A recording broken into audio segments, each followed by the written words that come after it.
నమస్కారం, నా పేరు బాలా. బీసీఎన్ న్యూస్ కి స్వాగతం. ముందుగా బీసీఎన్ ప్రేక్షకులకు క్రిస్మస్ శుభాకాంక్షలు. ఇప్పుడు ముఖ్యాంశాలు. కేంద్ర మంత్రులతో ప్రత్యేకంగా భేటీ అయిన సీఎం చంద్రబాబు. రాష్ట్రానికి రావాల్సిన నిధులు, ప్రాజెక్టులపై సుదీర్ఘంగా చర్చ. మావుళ్లమ్మ మూల విరాట్ దర్శనం పునఃప్రారంభం. అమ్మవారికి త్వరలో బంగారు చీరను తయారు చేస్తామన్న ఎమ్మెల్యే అంజిబాబు.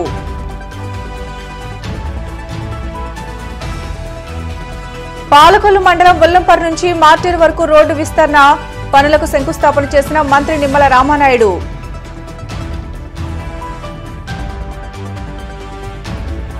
కాకినాడ మండలం రమణయ్యపేటలో ఘనంగా క్రిస్మస్ వేడుకలు. ముఖ్య అతిథిగా పాల్గొన్న ఎంపీ తంగెళ్ల ఉదయ్ శ్రీనివాస్. ఎన్డీఏ నేతల సమావేశ అనంతరం కేంద్ర మంత్రులు జేపీ నడ్డా, అమిత్ షాతో ఏపీ సీఎం చంద్రబాబు ప్రత్యేకంగా భేటీ అయ్యారు. ముందుగా కేంద్ర రైల్వే శాఖ మంత్రి అశ్విని వైష్ణవ్తో సీఎం చంద్రబాబు ప్రత్యేకంగా సమావేశమయ్యారు. కేంద్ర మంత్రులతో జరిగిన ఈ చర్చల్లో ముఖ్యంగా రాష్ట్రానికి సంబంధించిన పలు అంశాలను వారి దృష్టికి సీఎం చంద్రబాబు తీసుకెళ్లి చర్చించినట్లు తెలుస్తోంది. అలాగే రాజధాని అమరావతి ప్రాంత అభివృద్దితో పాటు రైల్వే లైన్లు తదితర అంశాలను వారిలో చర్చించినట్లు సమాచారం. అలాగే ప్రతిపక్షాల ఆందోళనలు, పలు రాష్ట్రాలు అసెంబ్లీ ఎన్నికలు, కేంద్రం అమలు చేస్తున్న పథకాలు, వాటి అమలు తీరుతో పాటు భవిష్యత్ కార్యాచరణపై ఈ సందర్భంగా చర్చించినట్లు తెలుస్తోంది.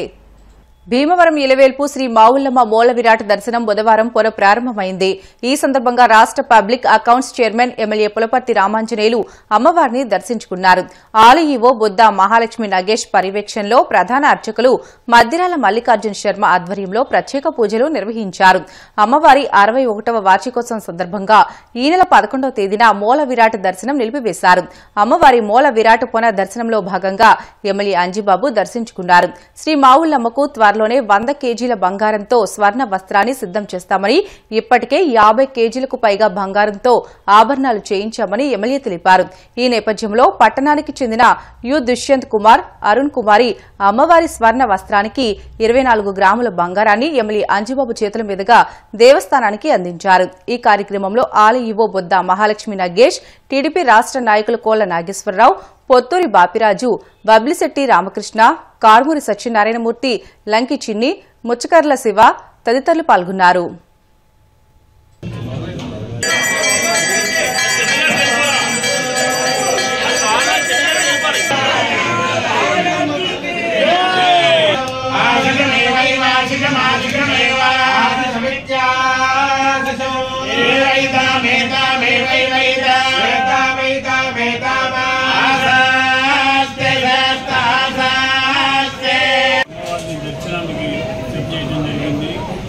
అమ్మవారి ఆశీస్సులు అందరి మీద ఉండాలని ఈ నెల అమ్మవారు పునర్దర్శనం ప్రారంభించిన రోజు ఈరోజు ఉదయం 10 గంటల 20 నిమిషాలకి అమ్మవారు పునర్దర్శనం చేయడం జరిగింది. 3వ తారీఖు నుంచి 30 రోజుల పాటు అమ్మవారికి మావుళ్ళ ఉత్సవాలు ఎంతో వైభవంగా జరుగుతాయి.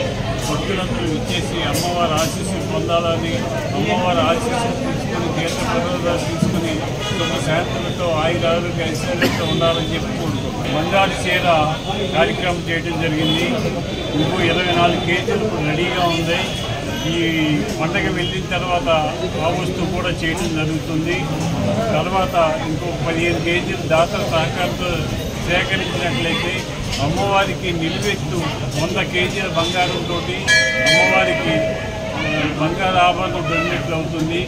దానికి సెక్యూరిటీ కావాలని చెప్పి రాష్ట్ర ప్రభుత్వాన్ని అసెంబ్లీలో మాట్లాడటం జరిగింది. దానికి త్వరలో సెక్యూరిటీ కూడా అమ్మవారికి ఇస్తారని చెప్పి ఆశిస్తున్నాం. తాళం వేసిన ఇళ్లను టార్గెట్ గా చేసుకుని వరుస చోరీలకు పాల్పడుతున్న ఓ నిందితుడిని అరెస్ట్ చేసినట్లు ఎస్పీ ఆద్నాన్ నయీం ఆస్మి తెలియజేశారు. పశ్చిమ గోదావరి జిల్లా భీమవరం 1 టౌన్ పోలీస్ స్టేషన్లో ఏర్పాటు చేసిన మీడియా సమావేశంలో ఎస్పీ మాట్లాడుతూ అరెస్ట్ చేసిన నిందితుడు గోనా వంశీ నుంచి 13,80,000 విలువైన సొత్తును రికవరీ చేసినట్లు తెలియజేశారు. 210 గ్రాముల బంగారం, 1200 గ్రాముల వెండి వస్తువులు స్వాధీనం చేసుకున్నట్లు తెలిపారు. నిందితుడు వంశీపై ఉమ్మడి పశ్చిమ గోదావరి జిల్లా వ్యాప్తంగా 9 కేసులు నమోదు అయినట్లు తెలిపారు. ఈ కేసును చాకచక్యంగా పరిష్కరించిన Bhimavaram DSP Jayasurya, 2 town CI Kalicharan, 1 town CI నాగరాజులను అభినందించారు.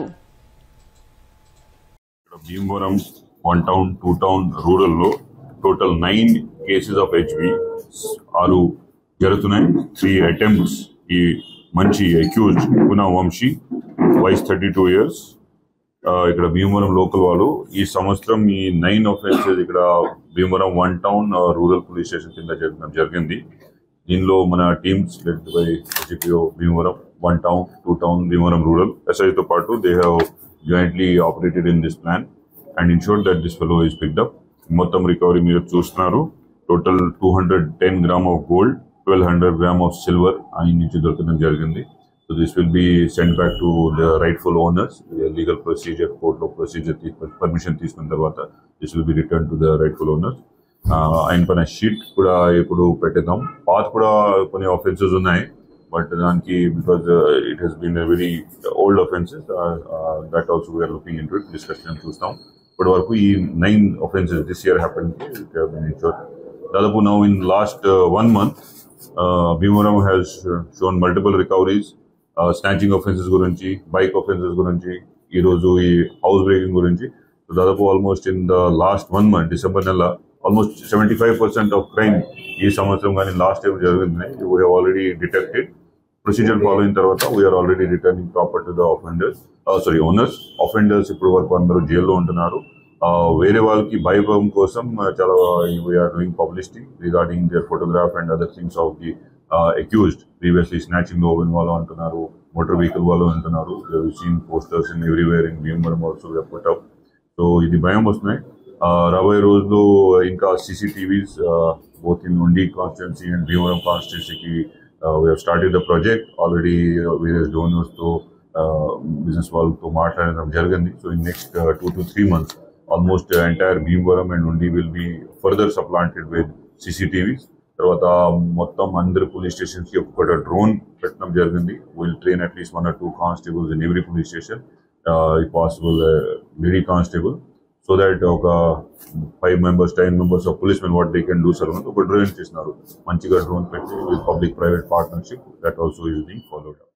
కడప నగర పాలక సంస్థ సర్వసభ్య సమావేశంలో మేయర్తో పాటు స్థానిక ఎమ్మెల్యేలకు కుర్చీలు వేయకుండా అవమానిస్తున్నారని సిపిఐ జిల్లా కార్యదర్శి గాలి చంద్ర ఆరోపించారు. ఈ మేరకు ఆయన మీడియాతో మాట్లాడుతూ ఎమ్మెల్యే మాధవిరెడ్డి ఆందోళనకు దిగడానికి వైసీపీ దుష్ట సాంప్రదాయాలే కారణమని అన్నారు. కడప నగరంలో 50 డివిజన్లకు గాను సగానికి పైగా ఏకగ్రీవం కావడం వెనుక గత ప్రభుత్వ అధికార దుర్వినియోగం ఉందని అన్నారు. వైసీపీ వాళ్ళు కూడా రివర్స్ ఆందోళనకు కూడా దిగుతా ఉన్నారు. ఎక్కడైనా ఒక గ్రామమైనా ఒక ప్రాంతమైనా ఒక బలమైనటువంటి 2 వర్గాల మధ్య ఆధిపత్య పోరు అనేటువంటిది జరగడం మూలంగా అసలు సమస్యలు పక్కకు నెట్టేటువంటి ప్రమాదం ఉండాలనేటువంటి విషయాన్ని గమనించాల్సినటువంటి అవసరం ఉంది. గత 5 సంవత్సరాల జగన్మోహన్ రెడ్డి పాలనలో మనందరికీ తెలుసు, లోకల్ బాడీ ఎన్నికలు జరుగుతున్నాయంటే నగరపాలక సంస్థ కావచ్చు, సర్పంచ్ కావచ్చు, ఎంపీటీసీ కావచ్చు, ఎన్నికల్లో ఎవరు కూడా పోటీ చేయకూడదు. ఒకవేళ పోటీ చేసి నామినేషన్ వేసినా కూడా బలవంతంగా పోలీసులతో పురమాయించి నామినేషన్ విత్డ్రా చేసుకునేంత వరకు కూడా కక్ష సాధింపు చర్యలకు పాల్పడినటువంటి ఒక బుల్డోజ్ చేసేటటువంటి వ్యవస్థను ఎస్టాబ్లిష్ చేసినటువంటి వైనాన్ని మనం చూసాం. కడప నగరంలో ఉన్నటువంటి 50 డివిజన్లు ఉంటే 50 డివిజన్లలో దాదాపు సగానికి పైగా యునానిమస్ అయినాయంటే ఎంత అధికార దుర్వినియోగం చేసినారో మనకు అర్థమవుతుంది. తర్వాత అధికారం వచ్చిన తర్వాత కూడా, పాలకవర్గం ఏర్పడిన తర్వాత కూడా పాలకవర్గ సమావేశం జరుగుతూ ఉందంటే జనరల్ బాడీ సమావేశంలో గతంలో మేయర్తో పాటు డిప్యూటీ మేయర్లు, ఎమ్మెల్యేలు, ఎమ్మెల్సీలను వేదిక పైన కూర్చోబెట్టి సమావేశం నిర్వహించి ఒక దుష్ట సాంప్రదాయానికి తెరలేపినటువంటి వైసీపీ ప్రభుత్వం. ఈరోజు ప్రభుత్వం పోయింది కాబట్టి ఇవాళ అధికారంలో ఉన్నటువంటి టీడీపీ ఎమ్మెల్యేలు, ఎమ్మెల్సీలు కూడా ఇవాళ మేము కూడా వేదిక పైన కూర్చుంటామని చెప్పి వాదనకు దిగుతా ఉన్నారు. దీని అంతటికీ కూడా వైసీపీ పాలకవర్గమే నైతిక బాధ్యత వహించాల్సి వస్తుంది. మరి ఇంత జరుగుతూ ఉన్నా కూడా జిల్లా కలెక్టర్ స్థాయిలో ఉన్నటువంటి అధికారి, అట్లే ప్రోటోకాల్ చూసేటటువంటి అధికార యంత్రాంగం ఏదైతే ఉందో దీన్ని పరిష్కారం చేయాల్సినటువంటి, జోక్యం చేసుకోవాల్సినటువంటి అవసరం, బాధ్యత ఇవాళ ఉంది. ఎందుకంటే ఇవాళ కడప నగరంలో అనేక సమస్యలు ఉన్నాయి. రోజుకు ఒక్కసారి కూడా నీళ్లు, వారానికి 2 సార్లు కూడా త్రాగునీరు అందనటువంటి మా ప్రాంతాలు ఇవాళ ఉన్నాయి. పారిశుద్ధ్యం ఎక్కడ చూస్తే అక్కడ పారిశుద్ధ్య పనులు పెండింగ్లో ఉన్నటువంటి వాటిని చూస్తూ ఉన్నాం. రోడ్లు, కాలువలు, వీధి లైట్లు లేనటువంటి ప్రాంతాలు చాలా ఇవాళ మురికివాడల్లో కనీస మౌలిక వసతులకు ఆమడ దూరంలో ఉన్నటువంటి మురికివాడలు ఇవాళ కడప నగరంలో ఉంటా ఉన్నాయి. బొగ్గవంక బ్యూటిఫికేషన్ పనులు, రోడ్ల వెడల్పు, లేకపోతే మున్సిపల్ హై స్కూళ్లలో మౌలిక సమస్యలు, లేకపోతే మున్సిపల్ గ్రౌండ్లో వాకింగ్కు సంబంధించినటువంటి ట్రాక్ కూడా లేనటువంటి పరిస్థితి. నెహ్రూ పార్కు, రాజీవ్ పార్కు ఇట్లాంటి పార్కులు కూడా మౌలిక సదుపాయాలు లేనటువంటి పార్కులను చూస్తూ ఉన్నాం. దాదాపు 3,75,000 జనాభా కలిగినటువంటి కడప నగరంలో అనేక సమస్యలు ఇవాళ తిష్ట వేసి ఉన్నాయి. సమస్యలపైన దృష్టి సారించాలా, అభివృద్ధి పైన దృష్టి సారించాలా. మౌలిక సమస్యలు ఒకవైపు, అభివృద్ధి పైన ఇంకో వైపు, తర్వాత ఉపాధి ఉద్యోగ అవకాశాలను మెరుగుపరిచేటటువంటి ఆలోచన పెట్టాల్సినటువంటి పాలకవర్గం, అధికార యంత్రాంగం, అట్లే ప్రజాప్రతినిధులు, ఎమ్మెల్యేలు, ఎమ్మెల్సీలు, వీళ్ళు కుర్చీల కోసం కుస్తీలు ఆడడం అనేటువంటిది చాలా విచారించదగినటువంటి అంశం. ఇప్పటికైనా మీరు అభివృద్ధి పైన దృష్టి సారించాలా. సమస్యల పరిష్కారం కోసం కృషి చేయకపోతే భారత కమ్యూనిస్ట్ పార్టీ ప్రజాక్షేత్రంలో మిమ్మల్ని దోషులుగా నిలబెట్టేటువంటి పరిస్థితి వస్తుందని చెప్పి ఈ సందర్భంగా హెచ్చరిస్తాం. బులెటిన్లో షార్ట్ బ్రేక్ తీసుకుందాం. Stay with us.